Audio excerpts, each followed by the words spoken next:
Olá, pessoal. Sejam bem-vindos a mais uma apresentação da gente, da disciplina de abordagem, da professora Kalinka Vandereia Almeida Meira. A gente ficou com o tema os indicadores de alfabetização científica nos anos iniciais do ensino fundamental e o uso das histórias em quadrinhos como recurso didático em ciências. A nossa equipe é composta por Aleniana, que sou eu, Amanda Moura e Clarice Paiva. Pode passar. A nossa introdução aqui do artigo que a gente leu, ela começa falando um pouco sobre a aplicação dessas histórias em quadrinhos, tanto principalmente no ensino fundamental, mas também que ela pode ser levada para outros níveis, né? A gente tem aí as propostas de Varguinho para a elaboração de metodologias de trabalho com histórias em quadrinhos em sala de aula. Com esse trabalho, a gente tem o objetivo de ensinar os conteúdos de forma mais atraente e motivadora, né? No decorrer dessa cadeira, a gente já aprendeu vários métodos para incentivar os nossos alunos, para chamar a atenção deles. E, assim, a história em quadrinhos, ela é um pouco utilizada, ela não é muito utilizada. Eu acho que no decorrer do ensino de vocês, do ensino fundamental, do ensino médio, vocês talvez se depararam com esses quadrinhos aí na disciplina de português, para chamar a atenção de vocês sobre alguns aspectos. Eu já tive essa experiência, né? Então, essas histórias em quadrinhos, elas são, sim, direcionadas mais para a área do fundamental, mas elas não impedem também que a gente possa, como professor, aplicar as histórias em quadrinhos, principalmente da ciência, para os nossos alunos de outros níveis. A gente também tem a ausência de propostas desse tipo voltadas para o conteúdo em ciências naturais, abre uma lacuna interessante de ser explorada por pesquisadores e professores. Por quê? Porque a gente não vê tantas histórias em quadrinhos com termos científicos, né? Separei uma dessa para vocês, né? Sobre uma conversa das estrelas, e não é natural a gente ver tanto. As mais conhecidas que a gente tem nos dias atuais são o quê? São Turma da Mônica, são algo assim, tipo super-heróis, o Batman, Super-Homem, etc, né? Então, assim, para a gente que é da física, pegar um quadrinho desse e aplicar para o nosso aluno, para que ele venha se motivar, para que ele venha ter interesse em determinado assunto, é de extrema importância. Por quê? Porque aí ele vai se motivar, né? Ele vai se sentir curioso até mesmo sobre determinado assunto que você vai passar. Esse quadrinho que eu separei para vocês, eu separei exatamente quadrinhos que eu gosto, que eu acho que chamam a atenção, né? Exatamente quem me conhece sabe a astronomia, né? A gente tem aí, por exemplo, a conversa de duas estrelas. Aí uma diz assim, menina, você ficou sabendo quem morreu? Aí a outra responde, quem? Betelgeuse. Mentira, aquela estrela que mora ali em Órion. Então, essa conversa, a gente já pode explorar um pouco dela para os nossos alunos, né? Quem tem um pouco de conhecimento, assim, da astronomia, né? Quem conhece um pouco do céu, a gente sabe que Betelgeuse é aquela estrela da constelação de Órion, né? Que os astrônomos estão muito focados nela. Betelgeuse, ultimamente, nos últimos 3 anos aí que a gente tem, ela tem mostrado muitos pulsos, então ela é uma estrela pulsante, que o tamanho dela varia muito, e isso chamou a atenção dos astrônomos, né? A diminuição do brilho e o aumento do brilho de uma vez. Já que tem vários estudos já sobre isso, esse quadrinho ele é um pouco velho em relação ao que já saiu, né? Já descobriu uma poeira que estava voltada para cá, para a Terra, que a gente não estava conseguindo ver Betelgeuse bem, então tem todo um estudo sobre isso. Mas, enfim, a gente sabe, Betelgeuse é uma estrela extremamente grande, né? 11 vezes a massa do Sol, e aí a gente também sabe, então a gente pode explorar isso aí, que a gente não pode ter estrelas muito grandes para a detecção de vida, né? Essas estrelas muito grandes, elas não conseguem viver muito. E pessoal que é mais aprofundado assim, sabe que essas estrelas, elas são autocanibais, então a estrela desse tamanho, com 11 vezes a massa do Sol, por exemplo, ela não consegue permanecer tanto tempo viva, né, vamos dizer assim. Então aí a gente tem ela falando da estrela de Órion, Betelgeuse, e a gente consegue já explorar um tiquinho dela, né? No próximo quadrinho a gente tem ela mesma, explosão fulminante, então já começa a citar tipos de explosão que a gente pode também aprofundar um pouco para os nossos alunos. Aí essa estrelinha aqui, azulzinha, ela responde, gente, toplasma, né? Um estado da matéria que ela já cita, para dizer que tá passada, para dizer que está em choque. E no outro a gente tem, e pensar que ela era tão jovem, aí a outra responde, supernova. Mais à frente a gente vai ver que isso não é um termo correto de se falar, né? Por exemplo, você levar para o seu aluno que Betelgeuse é supernova, isso não é uma verdade, né? Ela vai se tornar uma supernova com o decorrer desse processo que ela está ocorrendo, né? Então, assim, é um quadrinho interessante, dá para explorar várias coisas desse quadrinho, dá também. Só que a gente tem que ter cuidado com alguns termos, né? Por exemplo, toplasma. Plasma, por que plasma? Existe estrela de plasma, a gente tem que se aprofundar mais nisso, né? Essa estrela que está falando, que estrela é essa, né? Vários tipos de estrelas que a gente tem. E também a gente tem o termo que eu citei aqui para vocês, supernova. Supernova, ela é uma supernova? Betelgeuse não é uma supernova, né? Ela se tornará o que acha-se, né, que é uma supernova, mas ser ela ainda não é. Então, assim, os quadrinhos, eles são muito importantes, dá para a gente extrair várias coisas deles, né, como eu estou mostrando para vocês aqui, que ela cita a estrela da constelação de Órion, né, que morava em Órion, que morreu, isso chama a atenção, sim, de uma certa forma. Muitos de vocês, eu acho que já se depararam com esse quadrinho aqui em rede social e leu, achou interessante e também muito interessante. Mas lá na frente eu vou mostrar para vocês porque esses quadrinhos eles não são tão utilizados na área de ensino, né? Justamente por alguns desses termos aqui que eu vou falar mais à frente.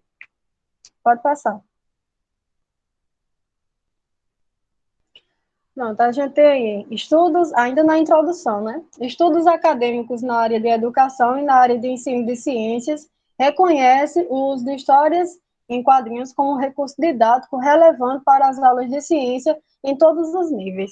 Então, como eu já falei para vocês, quadrinhos ele não é um nível só voltado para criança. Eu já tive sim no meu fundamental, com certeza era a Turma da Mônica, né? Me lembro muito bem são os mais usados, né? Ou é a Turma da Mônica, ou é aqueles mais voltados para os super-heróis, o Batman, o Super-Homem, aquela coisa toda, que tem vários, tem até gente que coleciona esse tipo de coisa. Mas esses quadrinhos, a gente consegue explorar ele com os níveis mais avançados.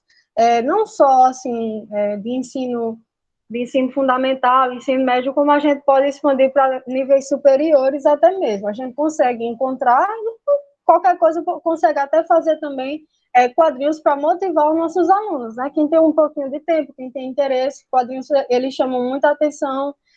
O autor que fez isso aqui, ele já citou, porque o quadrinho ele tem essa prática de envolver a gente, de chamar a nossa atenção, de motivar, de principalmente causar a curiosidade que a gente tem.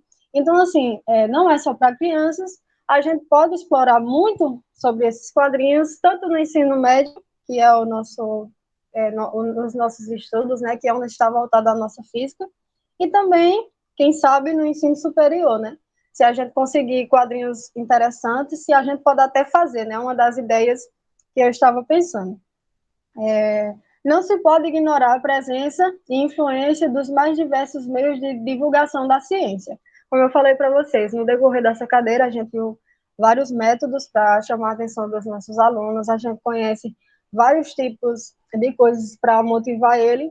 Então, as histórias em quadrinhos, assim como a gente tem também os experimentos, né, que chamam a atenção deles, que causam curiosidade, as histórias em quadrinhos, ela desperta isso do aluno, ela traz para o aluno alguns conceitos que dificilmente a gente pode debater, assim, porque eles trazem um conhecimento mais superficial para causar realmente a curiosidade no nosso aluno.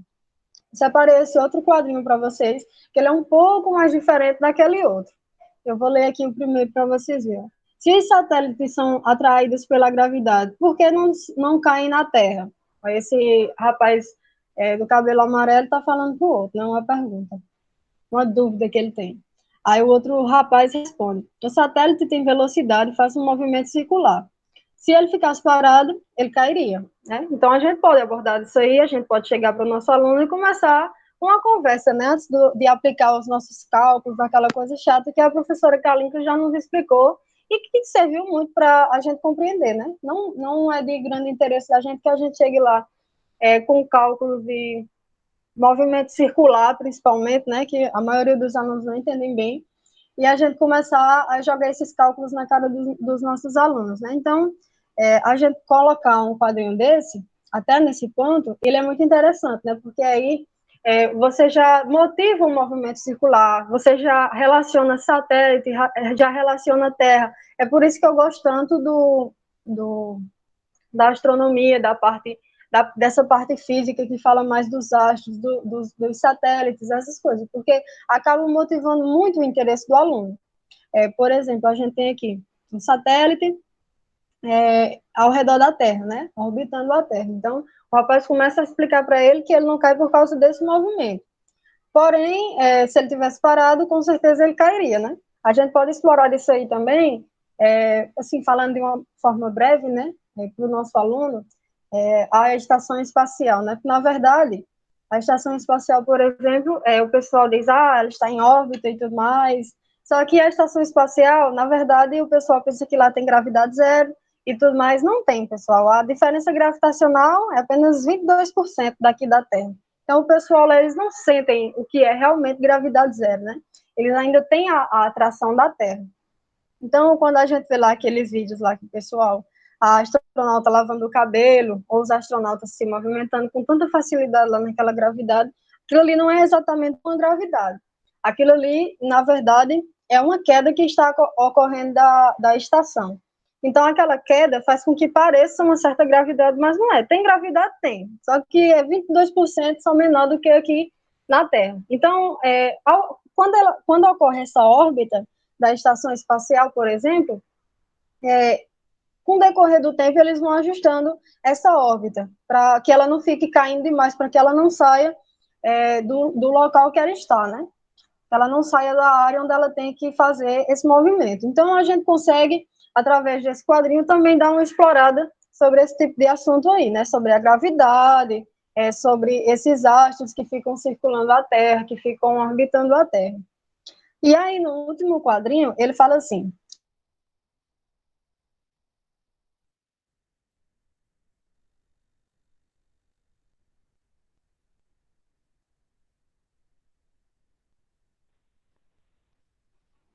pessoal, minha internet caiu, vocês estão me ouvindo? Sim, Certo.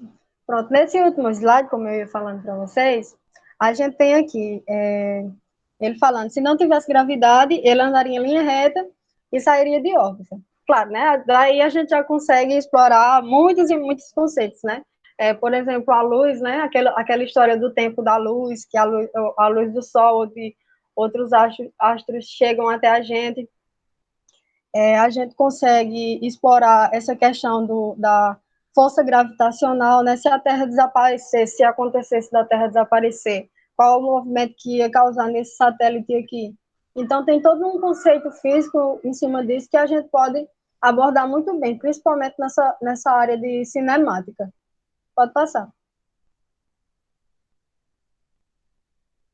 Os quadrinhos como recurso didático em ciências. Suas contribuições.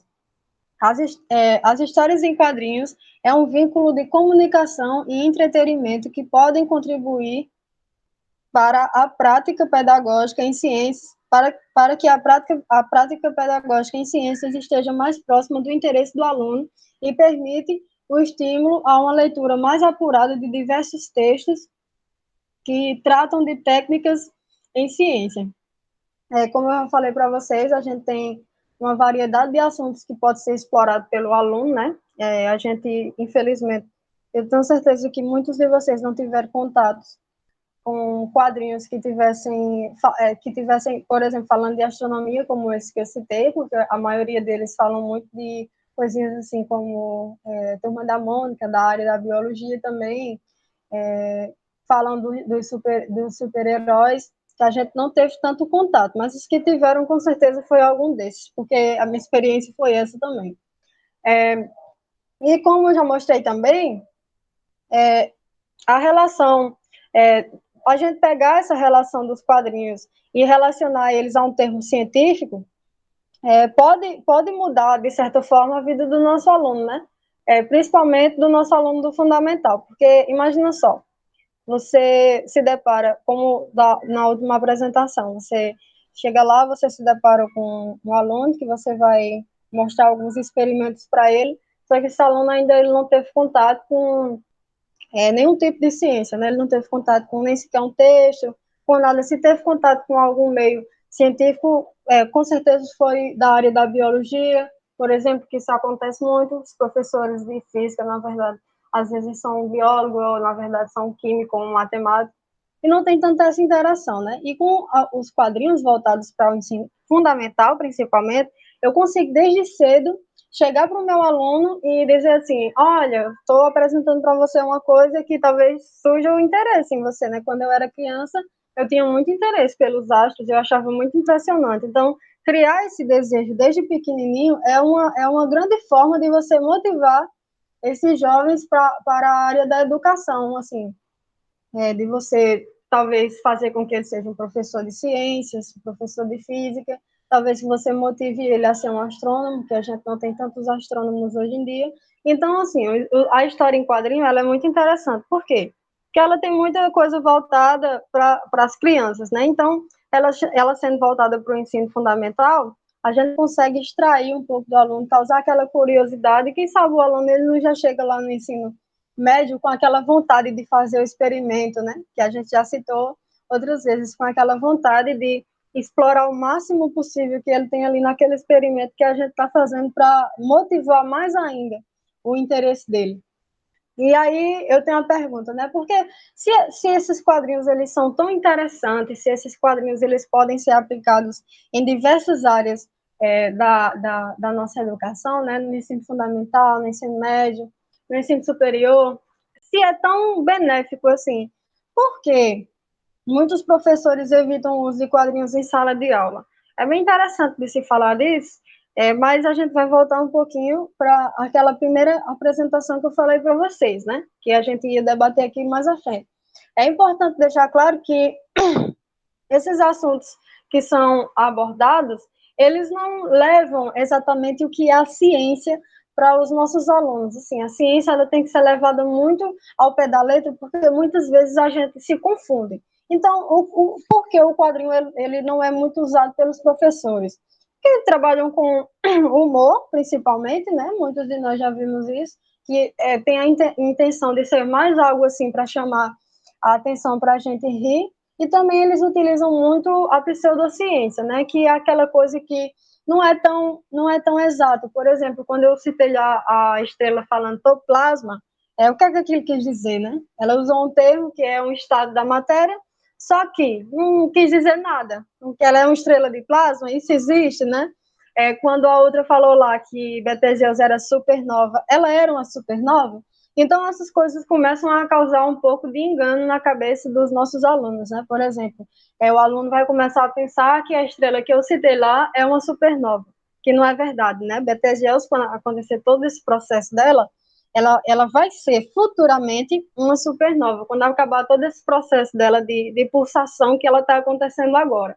Betelgeuse está sendo muito vista nesse meio astronômico, muito vigiada, e de grande importância que a gente fale dela também, né? Que a gente leve para o aluno coisas assim mais interessantes. Até porque hoje em dia a gente não tem, a gente só teve, se eu não me engano, poucas observações de estrelas que fossem realmente estrelas que explodiram, que a gente conseguiu ver no céu. Então, assim, o uso do humor e a pseudociência é um empecilho para que o professor ele possa aplicar esses quadrinhos em sala de aula, né? Porque, assim, o humor, ele é muito interessante.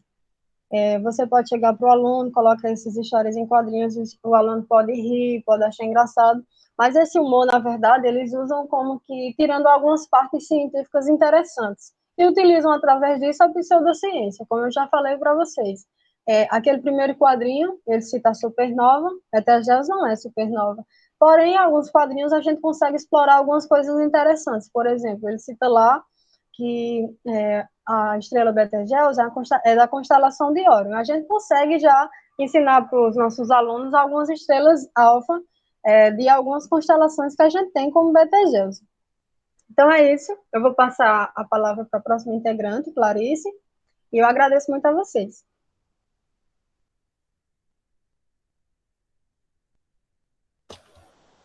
Estão me ouvindo? Estamos sim. Sim.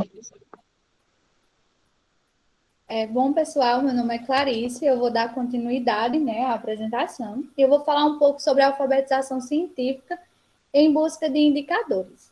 Primeiro, vou colocar esse tópico aqui, o que diz os parâmetros curriculares nacionais, ciências naturais do Brasil em 1999, né? Ele dizia o quê? Que todas as informações usadas em sala de aula sobre as ciências são de preocupações do professor, pois o que os alunos conhecem é tudo que está no ambiente que ele vive, ou seja, o seu cotidiano. Então, as aulas elas têm que ser voltadas ao cotidiano do aluno, para que os alunos façam a relação do conhecimento científico abordado em sala de aula com o que ele vive no seu dia a dia. Então, o professor ele vai ter o papel de escolher um método, no caso, como a Lina estava falando, um dos métodos que desse artigo fala, que é a história e quadrinhos para os alunos. Então, o professor ele vai querer escolher um método, ou seja, isso é escolha dele, qualquer método que ele acha que gera um bom resultado, ele tem que ver isso também, e vai passar esse método em sala de aula para os alunos, que com que os alunos eles aprendam tanto o conhecimento científico, tanto relacionam com o seu dia a dia. Então, o professor nessa parte será o quê? Ele será a base do aluno, porque tudo que os alunos aprendem na sala de aula é dada pelo professor. Então, o professor ele se torna uma base desse conhecimento. Então, o professor ele tem que estar sempre procurando métodos para surpreender, criar certa curiosidade nos alunos para que eles aprendam, né, e relacionem com o seu dia a dia, porque a dificuldade hoje em dia é porque os professores não estimulam essa curiosidade nos alunos, só apenas colocam formas lá e não explica a relação que tem no seu dia a dia. Isso dificulta bastante os alunos compreenderem, principalmente as áreas da ciência, que são umas áreas um pouco mais complexas, que requer mais um pouco de cuidado, e que quando a gente começa a estudar e entender mesmo, se torna até fácil. Então, o professor, como eu disse, ele vai ser uma base e apoio para o aluno, então ele vai ter que ter todo esse cuidado, esses métodos de utilizar. Em relação, e é isso que os parâmetros curriculares nacionais diziam. Aí, o que aconteceu? São Seren Carvalho, em 2008, ele criou umas propostas de eixos estruturantes na alfabetização científica, que são divididos em 3 eixos, que é o primeiro eixo, o segundo eixo e o terceiro eixo. Aí vamos lá para o primeiro eixo. O que seria o primeiro eixo? O primeiro eixo seria a compreensão do vocabulário e o conhecimento de uma determinada área e também o conhecimento científico, ou seja, o professor ele tinha que ter um vocabulário simples para que os alunos entendessem o que ele estava falando, tinha que conhecer bastante uma determinada área, por exemplo, física, né, que ele fosse selecionar aquela disciplina. Então, ele tem que também saber os termos científicos, para poder fazer o quê? O seguinte, ele ia falar os termos científicos para o aluno, e em seguida, através de um vocabulário mais simples, ele ia relacionar esse conhecimento de uma forma mais simples para o aluno, para que ele possa relacionar com o seu dia a dia, ou seja, fazer a relação com o cotidiano, para que isso o aluno pudesse compreender mais.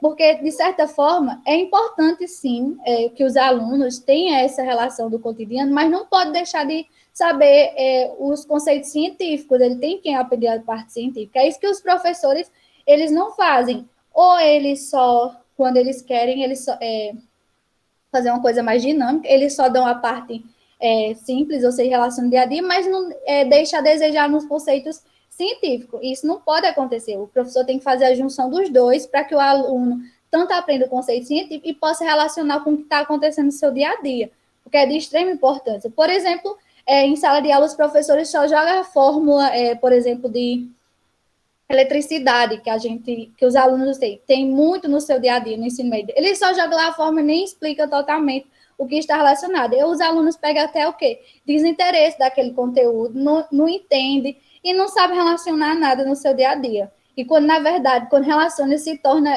fundamental, né? Porque a eletricidade está ao nosso redor, ou seja, ela proporciona vários benefícios para a gente e, às vezes, não é abordado isso em sala de aula. Isso é só um exemplo, porque existem vários outros conteúdos que os professores só colocam as fórmulas e não explicam a relação do nosso cotidiano. Isso para um aluno do ensino médio fica muito complicado, né?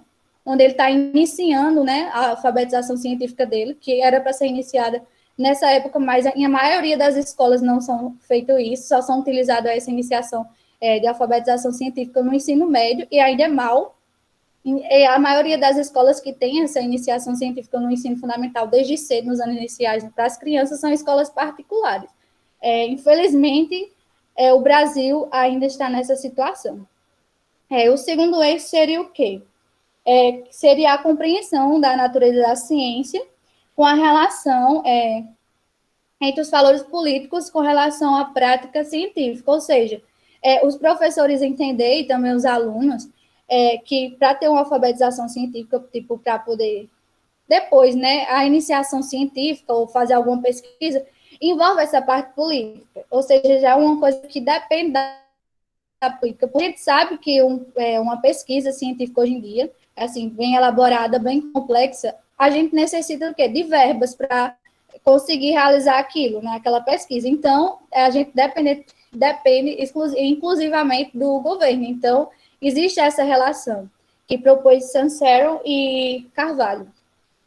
O terceiro eixo é o quê? Simplesmente compreender o que é a alfabetização científica e compreender a relação entre a ciência, tecnologia, sociedade e meio ambiente. Qual é a relação entre elas?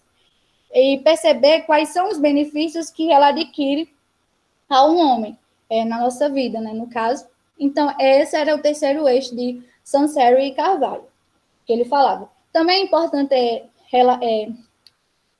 falar também que a alfabetização científica, ela proporciona muitas coisas no ensino da ciência. Por exemplo, ela faz com que as pessoas tenham um conhecimento inicial da ciência, que já o próprio nome já diz, né, alfabetização científica, e vão aprimorando esse conhecimento e ajuda que essas pessoas vão, à medida que vão adquirindo conhecimento, vão se desenvolvendo conhecimento científico, se tornam pessoas com um posicionamento crítico em relação a conteúdos relacionados à ciência, tecnologia, meio ambiente. Porque as pessoas que não têm essa alfabetização científica, elas não são críticas, elas começam a aceitar tudo o que as pessoas falam, e isso não é verdade. Por exemplo, às vezes, a maioria das vezes não é verdade. Uma pessoa, por exemplo, se uma pessoa chega falando a você uma coisa sobre a ciência que não é verdade, e uma pessoa que não tem uma alfabetização científica, ela apenas vai concordar. Então, essa alfabetização científica é um método de fazer com que desperte o posicionamento crítico das pessoas no futuro. Por isso que é importante essa alfabetização científica desde cedo, porque vai ser uma construção do conhecimento científico com o passar dos anos, porque a gente não adquire todo o conhecimento de uma vez. Então, se a gente iniciar a alfabetização científica no ensino médio, né, que é na maioria das vezes aqui no nosso país, a realidade é essa, e nem tanto, então fica muito difícil a gente se tornar umas pessoas com um posicionamento crítico.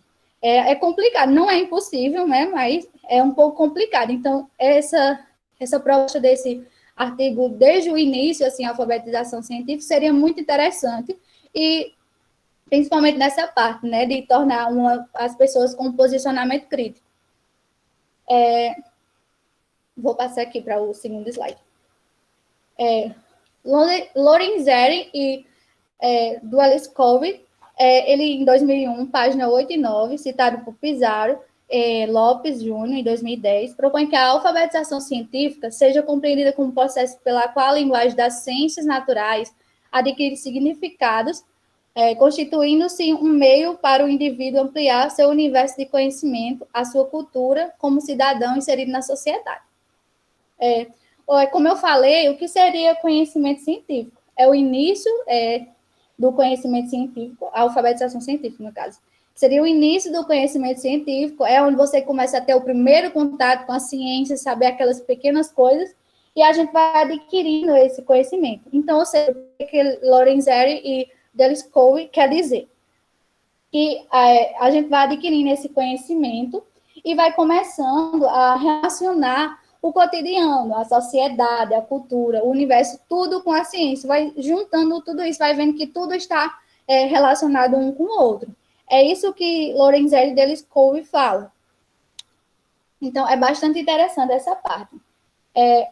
Já a outra parte de Sansero e Carvalho, eles falam que também, relacionada à alfabetização científica, que a escola ela não consegue dar conta de alfabetizar todos os alunos. Então, no máximo que ela pode fazer, ela tem que fazer, pelo menos no caso, né, é proporcionar condições a esses alunos que eles se tornem o quê? Eles se tornem autores do seu próprio conhecimento, ou seja, eles vão dar a base que eu falei lá no início, né, que o professor, ele tem que, pelo menos, dar uma base aos alunos que seja boa, para que os alunos ele possam começar a se desenvolver através dessa base e se tornar autores do seu próprio conhecimento.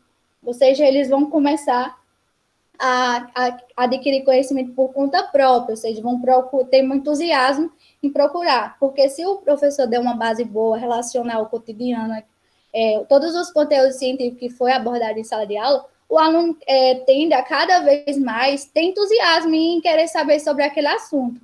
E isso é muito interessante. A chegar a um ponto que ele começa a adquirir conhecimento sozinho, ou seja, ele começa por si próprio, atrás do seu próprio conhecimento. Por isso que é importante essa alfabetização científica desde cedo. Por mais que a escola não consiga, né, alfabetizar todos, ele pelo menos permitir proporcionar uma base a esses alunos. E também, Sancero e Carvalho fala que os professores eles não têm só que utilizar livro didático, que a maioria dos professores fazem, né? Utilizar só fórmulas, só cálculo, e não relacionar esse método do cotidiano com os alunos. Eles têm que o quê? Utilizar esses conteúdos relacionados ao nosso cotidiano, a vida na sociedade, que são alguns conteúdos como sociocientíficos, né? É um exemplo, existem vários outros, né? Que possa chamar a atenção do aluno, que é voltado também à ciência, e isso seria muito interessante. Isso é a proposta de Sancero e Carvalho. Ele sempre é voltado a isso, né? Relacionar o conhecimento científico com o cotidiano dos alunos. Isso é de extrema importância. Eu venho citando até nos outros slides, que parece até uma coisa repetitiva, mas não é porque é muito importante mesmo a gente saber, né, nós como futuros professores, que é importante não a gente só chegar lá e jogar o conteúdo para o aluno, mas a gente o quê? Falar os termos científicos, relacionar esse conhecimento científico para o aluno, e assim ele vai adquirir muito mais conhecimento e vai ser uma coisa satisfatória para a gente como professor, que a gente vai conseguir fazer com que o aluno compreenda melhor e adquira algum certo conhecimento. Isso é muito importante. Então, o artigo fala da história em quadrinhos como vínculo de comunicação. Ou seja, ela vai ser utilizada como a alfabetização científica, ou seja, início do conhecimento científico para as crianças, para o universo infantil. Então, isso é muito importante.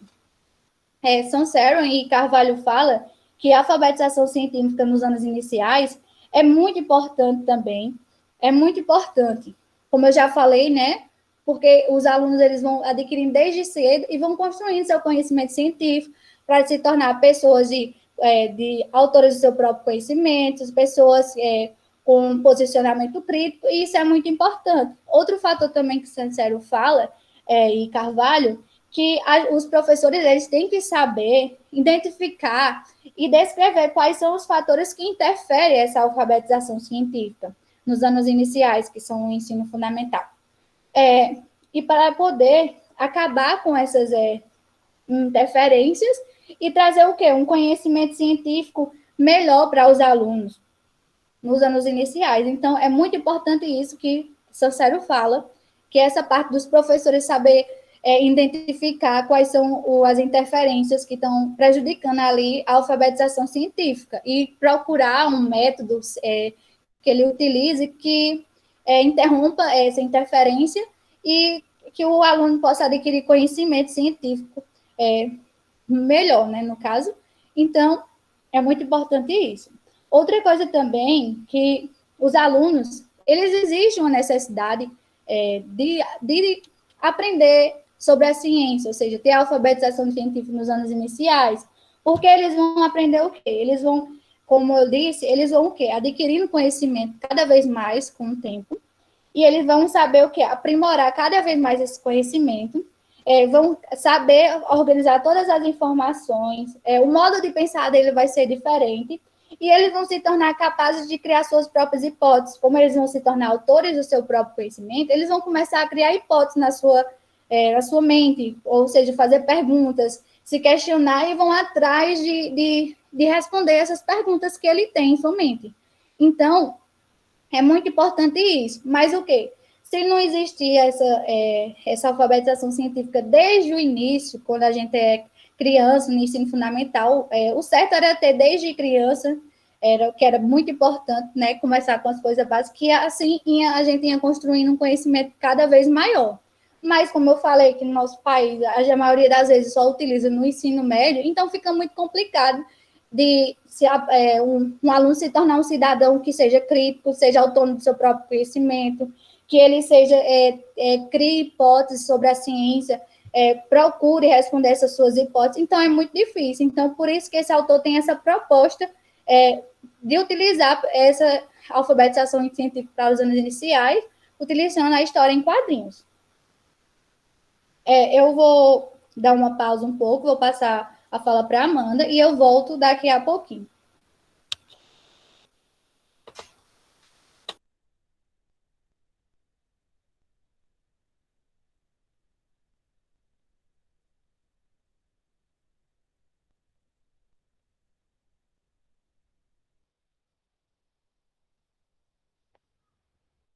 Claro. Olá, meu nome é Amanda e eu vou dar continuação à apresentação. Então, a metodologia. Então, esse estudo, ele investigou a situação do quinto ano do ensino fundamental, condições propícias a caracterizar histórias em quadrinhos como recurso tático para o ensino de indicadores de alfabetização em ciência. E a coleta de dados, ela foi realizada em uma escola pública de ensino fundamental no interior de São Paulo, do estado de São Paulo. Inicialmente, esse estudo utilizou histórias em quadrinhos comerciais para verificar as possíveis de estratégias de ensino e a avaliação da aprendizagem consistente com as metas estabelecidas para o ensino de ciência. Ensino fundamental. Supondo que esses recursos constituíssem um indicador mais geral no processo de educar. Inicialmente, 28 alunos, eles frequentavam regularmente cursos específicos e com cursos materiais foram utilizados câmeras digitais, portáteis, aplicativos de gravação e edição digital de dados, quadro gibi, roteiros de revista em quadrinhos publicados mensalmente. E cada aluno, ele receberá uma fotocópia e descreverá a história de cada data planejada.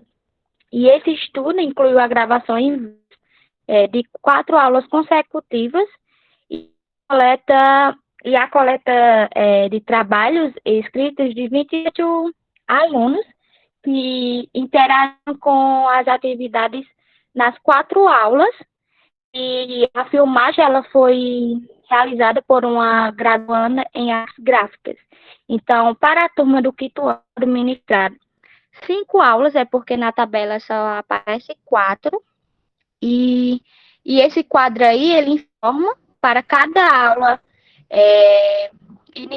para cada aulas iniciais, a história em quadrinhos, os indicadores e o tema que tem de acordo com a história, certo? Então, na primeira aula tem o tema preservação de recursos naturais, história em quadrinho, Vara de Pescar, Souza 2007, e os indicadores: ler, identificar, descrever, discutir, argumentar, seriar escrita, organizar a escrita, classificar a escrita, interferir causalidade. Então, onde tem como é que eu posso xerefizinho desse, só um, que é nas modalidades silenciosa e oral, e em 2 é na modalidade oral e escrita. E na primeira aula foi utilizada a história em quadril Vara de Pescar, e eu vou falar resumidamente o que acontece nessa história. E essa história em quadrinho fala do dia que um índio achou uma vara de pescar de um homem da sociedade moderna e decidiu deixar sua lança de lado e testar aquela nova ferramenta que havia achado.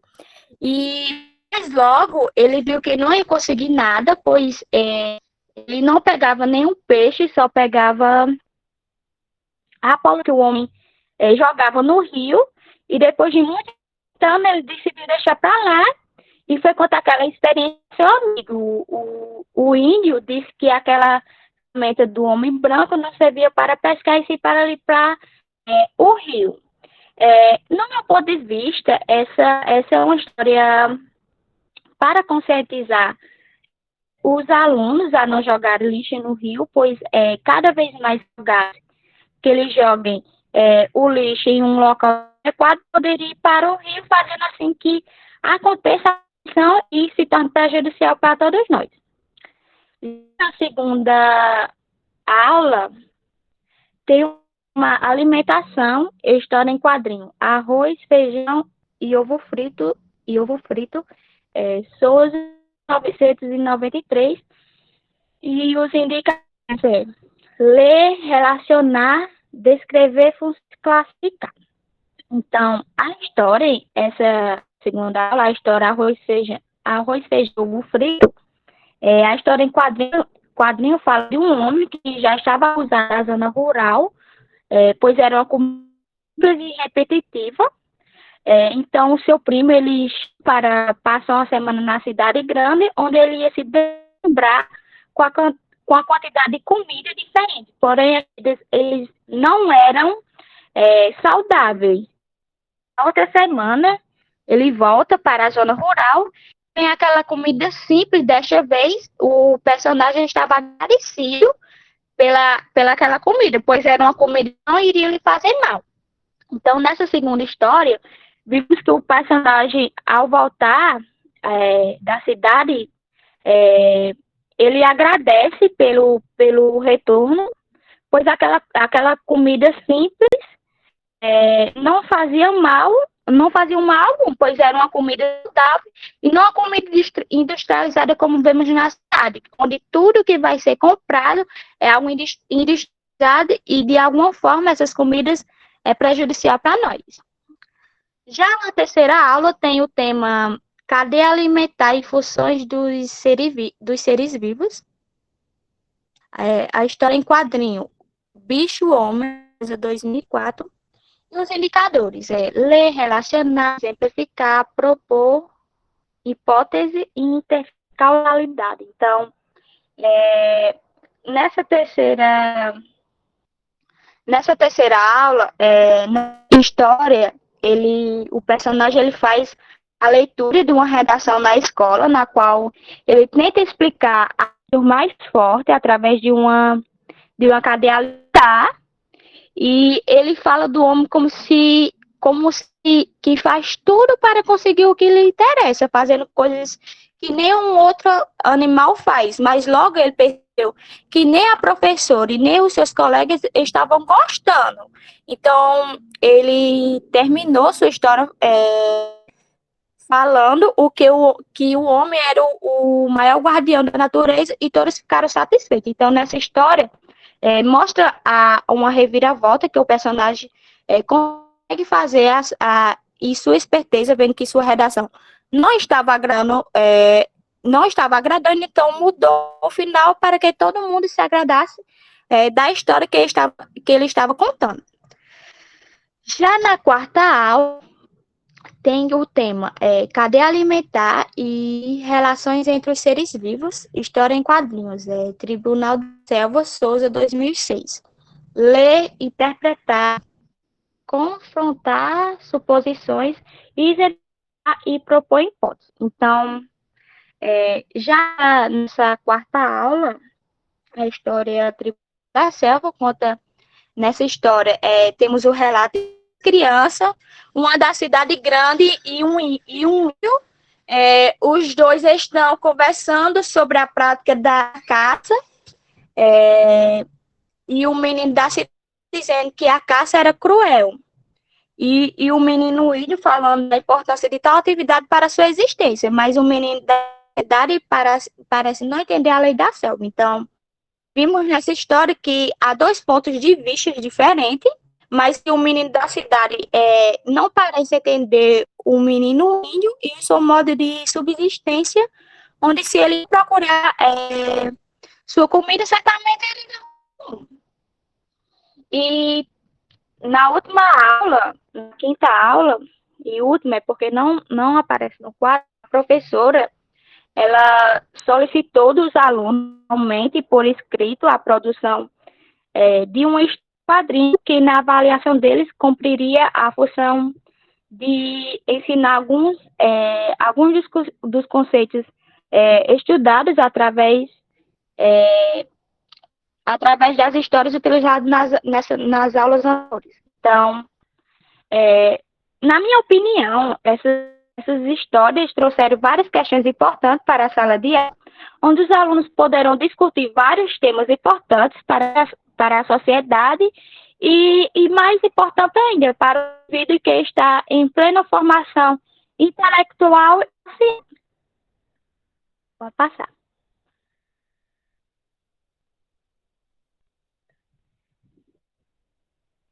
Analisando os dados em busca de indicadores.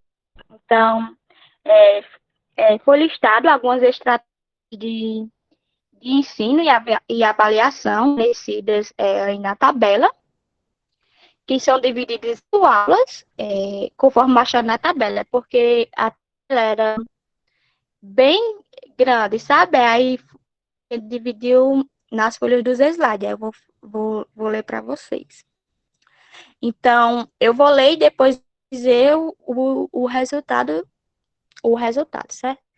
Então, estratégias de ensino e de avaliação. Então, na primeira aula, ele tem solicitar a leitura silenciosa pelos alunos, engatar sobre dúvidas formais, vocabulário, gramática, solicitar preenchimento da tabela de análise, efetuar com os alunos a leitura oral e comentada da história, corrigir oralmente as respostas da tabela, solucionar a identificação discursiva e classificar as interferências do homem na natureza. Aí tem a continuação da primeira aula no outro slide, mas volta essa parte da segunda aula. Aí no lado da continuação também. Na segunda aula tem solucionar a leitura silenciosa pelos alunos, engatar dúvidas formais, vocabulário, gramática, solucionar preenchimento da tabela de análise, atuar com os alunos a leitura oral e comentário da história, corrigir oralmente as respostas da tabela, solucionar por escrito composição entre hábitos alimentares da zona rural e urbana. Passar.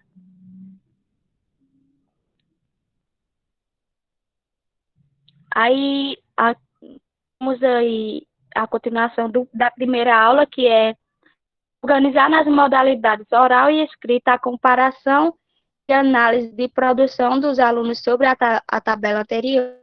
E já a continuação da segunda aula tem solicitar seriação e classificação de alimentos em função da origem, discutir características das funções de produção, consumo e composição, solucionar a classificação dos componentes dos pratos favoritos e de pratos da culinária caipira, organizar nas modalidades oral e escrita e a comparação e análise da produção dos alunos sobre as tabelas de classificação. Pode passar, Clarice. Já na terceira aula, leitura oral pela professora e gatar sobre dúvidas mais vocabulário, gramática, solucionar preenchimento da tabela de análise, atividades realizadas do início de aula, pois a história em quadril demandava uma leitura comentada, corrigir por escrito na lousa as questões de classificação na tabela. Já na quarta aula tem solicitar a leitura silenciosa pelos alunos, indagar sobre dúvidas formais, vocabulários, gramática, solucionar preenchimento da tabela de análise, efetuar com os alunos a leitura oral e comentada da história, corrigir oralmente as respostas da prova.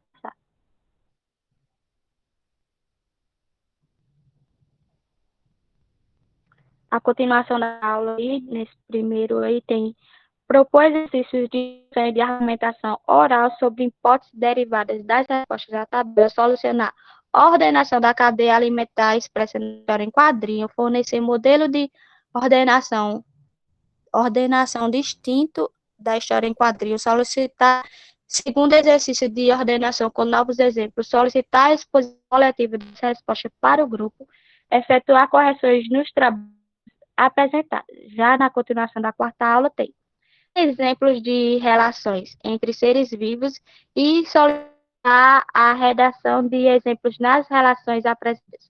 Solicitar comentários e argumentos para os exemplos fornecidos. Expor questionário com questão derivada do tempo, discutir na história em quadrinho entre os dois personagens e solucionar discussão e argumentação sobre as respostas expostas para o grupo.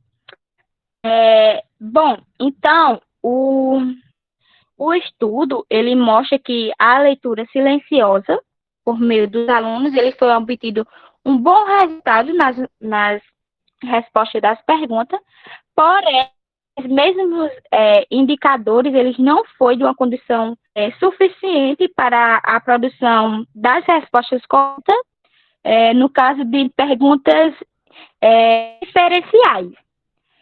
Mesmo com auxílio do professor explicando o vocabulário, o resultado ele não foi bom, mostrando assim que o auxílio do professor na leitura é essencial e indispensável. E é necessário que o indivíduo ele seja apresentado ao mundo dos livros desde cedo, criando assim gosto pela leitura. Como principal realização de um subgrupo de alunos, o desempenho mostra claramente que a correção oral e coletiva das respostas, a análise da história em quadrinhos, consiste em condições críticas para a manifestação dos indicadores previstos em todas as demais atividades da aula. A correção oral das perguntas deu maus resultados dos indicadores para um subgrupo, ou seja, os alunos eles se adaptaram de maneira não satisfatória nesse ensino e com certeza não vão conseguir levar aquele conhecimento. Já o estudo também mostra que as interferências feitas pela professora, elas, porém, porém apenas naquela aula, ou seja, elas não passavam o conhecimento de uma aula para outra, sendo assim, na outra aula, em questões mais difíceis, era de novo necessário a intervenção profissional da professora, sendo ela que tinha explicado uma coisa parecida na aula passada. No segundo subgrupo, aí um pouco diferente, pois a interação final apresentou bons resultados nos indicadores de interação no final da aula. A professora ela desempenha papel muito importante nesse grupo, pois promove a aula e interações de temas específicos.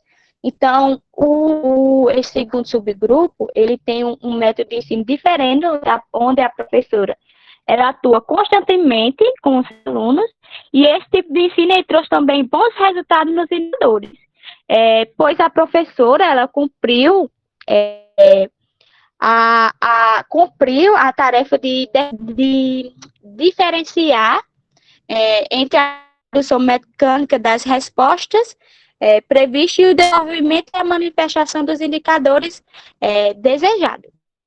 E as histórias produzidas na aula anterior mostraram diversos temas selecionados, como a cadeia alimentar, a alimentação, o desmatamento, dentre outros. E, no entanto, a produção do aluno exibe a persona, persona, personificação das características favoráveis dos indicadores selecionados. Alguns alunos eles expressaram atributos que definem a natureza de certas relações na história, que são diferentes das histórias usadas. Além disso, algumas histórias criticaram comportamentos relacionados à poluição e o desmatamento com base em elementos de argumento, não incluem os quadrinhos originais, mas que depois aparecem na sala de discussão. Na minha opinião, esses indicadores são muito importantes para uma boa aprendizagem por parte dos alunos, pois eles fica mais fácil saber onde parar e o que está surtindo efeito positivo no método de ensino escolhido pelo professor. O professor ele precisa organizar e ter um planejamento adequado para cada tipo e buscar conhecer a realidade dos seus estudantes. Então, é isso, e eu passo a fala para a Gabi.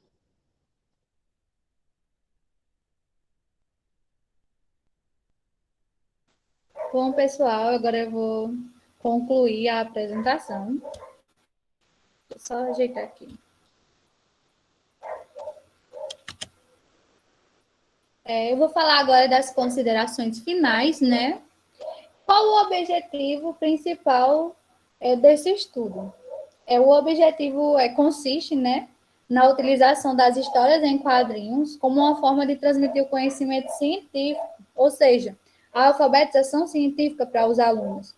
Então, é muito importante, como eu falei desde lá no início, a gente, os professores e nós, como futuros professores, utilizar métodos que chamem a atenção do aluno e que a gente relacione esse conhecimento científico com o cotidiano do aluno. E é isso que o objetivo desse artigo tem, que é utilizar, né, como eu falei, as histórias em quadrinhos como um método diferente para transmitir um conhecimento científico através de uma forma de diversão, né? Bem interessante, que a Aline falou bem lá no início, na introdução. Isso é muito importante. Então, o objetivo principal desse estudo é exatamente isso, fazer com que os alunos dos ensinos iniciais tenham um conhecimento científico através dessas histórias em quadrinhos, ou seja, uma alfabetização científica. Os resultados. Os resultados todos foram obtidos a partir dos fatores que foram discutidos sobre a literatura científica, né, que são esses quadrinhos, e sobre a alfabetização científica, e também de alguns argumentos coletados sobre a utilização da história dos quadrinhos como recurso didático para o ensino das ciências, que eu falei. Então, os resultados foram adquiridos a partir daí, da literatura científica, e conjunto com a alfabetização científica, e das histórias em quadrinhos, como uma forma de transmitir o conhecimento científico para os alunos.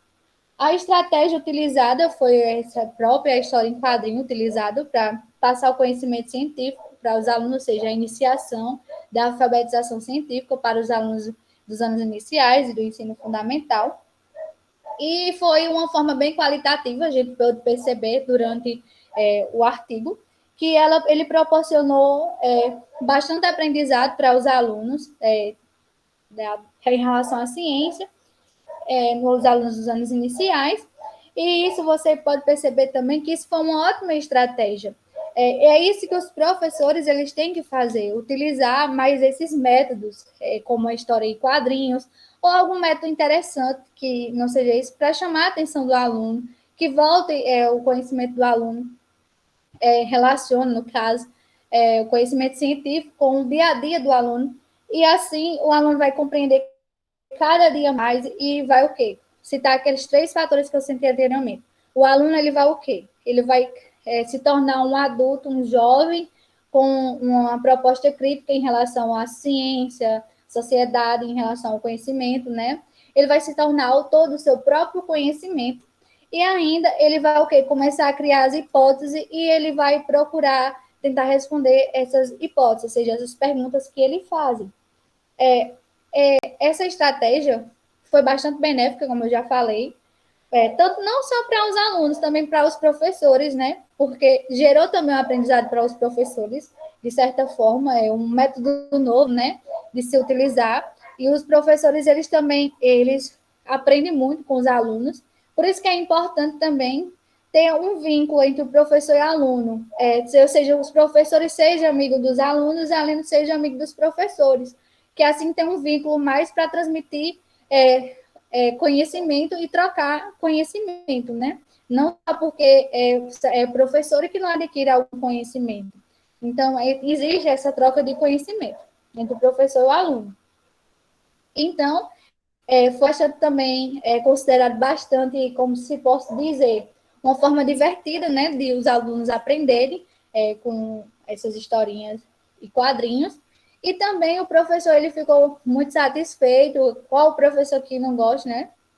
Que os seus alunos aprendam, adquiram conteúdo de forma qualitativa, de forma significativa. Então, de forma geral, foi uma proposta bem interessante, que gerou bons resultados de forma qualitativa e incitou essas importâncias desses 3 coisas que eu falei para vocês, de se tornar esses alunos, de se tornarem alunos assim, né, crítico, ser o seu autor do seu próprio conhecimento e tentar buscar responder suas hipóteses. Então, é basicamente isso, pessoal. Espero que vocês tenham gostado. É muito interessante a gente buscar, como futuros professores, buscar ler esses artigos, porque gera bastante aprendizado, né? Até uma forma de ver os métodos que os professores utilizam para a gente levar como base para quando a gente for futuros professores, né? Então, isso é muito importante. Então, espero que vocês tenham gostado. Muito obrigada pela atenção. Eu vou desligar aqui meu microfone. Vocês têm alguma coisa a falar, pessoal? Não, tudo certo. Só agradeço pela atenção. Também não tenho, não.